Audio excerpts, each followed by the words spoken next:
Honourable Chairperson, Mr. President, Mr. Deputy President, Honourable Ministers, Honourable Members, thank you very much for the opportunity to address this House on the President's opening or State of the Nation address. I do so on behalf of the residents of the Western Cape, and one would think that I would speak about jobs. Basically following the Quarter Labour Force survey, where the Western Cape now has an unemployment rate of just on 18%, the lowest by far in South Africa. But Mr. President, I'm not going to speak about jobs.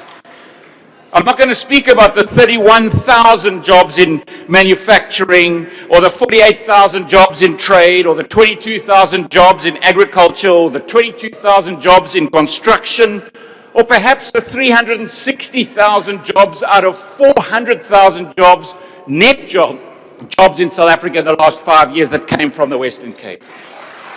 Mr. President, like you, I want to dedicate this time to speaking about crime. And I thank you for focusing on crime. I stand here before you on behalf of that young baby who we've just heard about at 9 months old, who was shot yesterday in Athlone. I'm here on behalf of the 345 people who were murdered just in January this year in this province. We have some out-of-control crime in our country, and I support you in the focus. I support you in the deployment of the military. But what I do say is that cannot just be a Band-Aid. I met with the acting Minister of Police last week to say we must learn the lessons of 2019. We had an 8-month deployment of the military in 2019, and we didn't get the traction of the force multiplier that we should have. We need to make sure that SAPS with the military and included in it, in the joint operation commands, there's the Metro Police, there's law enforcement, there's the LEAP officers, there's the dog units, there's the traffic officials, both provincial and local. The CPFs must be consulted. We need to work out how neighbourhood watchers can be involved. Because if we don't approach this differently, we're going to have the same results as in 2019, and gangsterism will continue. Mr. President, I also support you in the lifestyle audits. With the Matlanga Commission, with the ad hoc committee, we are busy rooting out those bad cops. Let's get that done. Let's support the good policemen and women in our system. And what better way than starting with lifestyle audits? Judge Tulari said that at the top table of crime management, at the SAPS top table in this province, the gangsters sit there. Let's make sure the lifestyle audits deal with that question.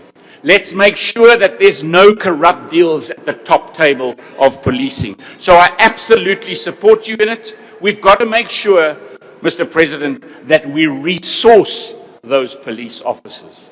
You know, the commissions and the ad hocs are putting a lot of question marks around our police service. And we've got to make sure that they get the wherewithal to do their job. In 2019, when I first became the Premier, we had 200,000 police officers, men and women in our country. We've now got 180,000. In this province, the Western Cape, we had 20,000 police officers. I have 12,908 active police officers now on duty in this province. Those numbers are going down, and that is unacceptable.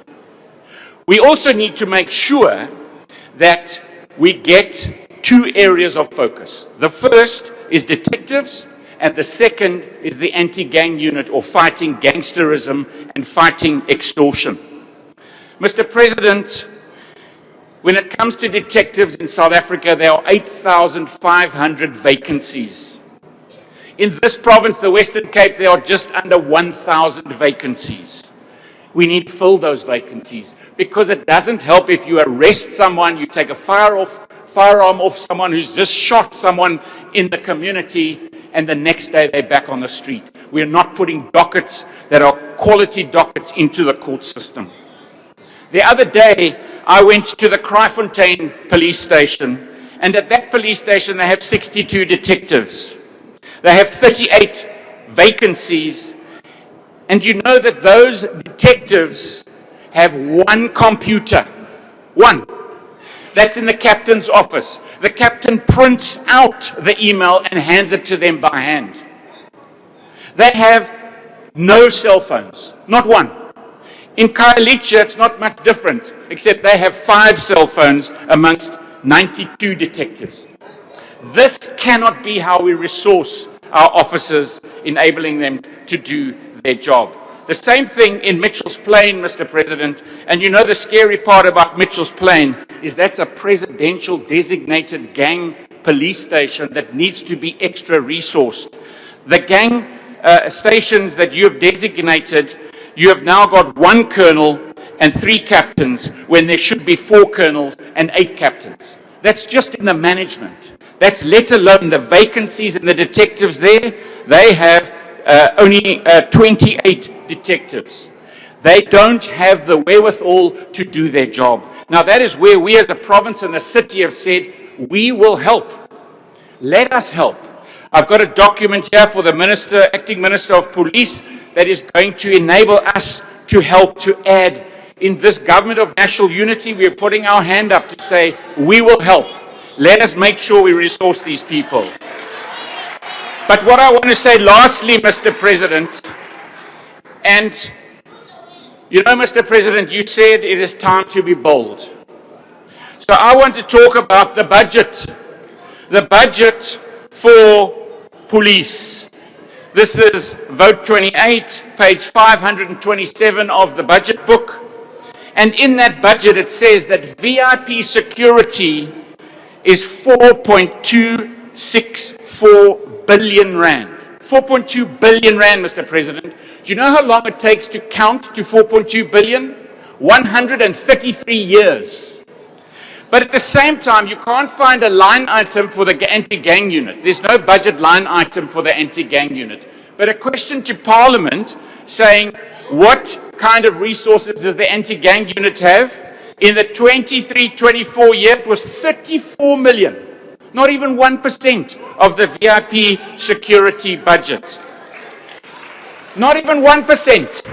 In the last 5 years, the anti-gang unit's operational budget or operational costs have been, in 1920, 12 million. In 2020-21, 22 million. The next year, 24 million. The next year, 28 million. And in 23-24, 34 million. Together, that's 130 million rand as opposed to 4.2 billion rand. Here's a bold choice, Mr. President. Why don't you swap the 2 budgets around? Give the budget that protects the politicians to protecting the people. And give the budget that you allocate to fighting gangs and extortion, give that budget to VIP security. That would be a bold move. Let's protect the people. Let's not protect the politicians. I thank you.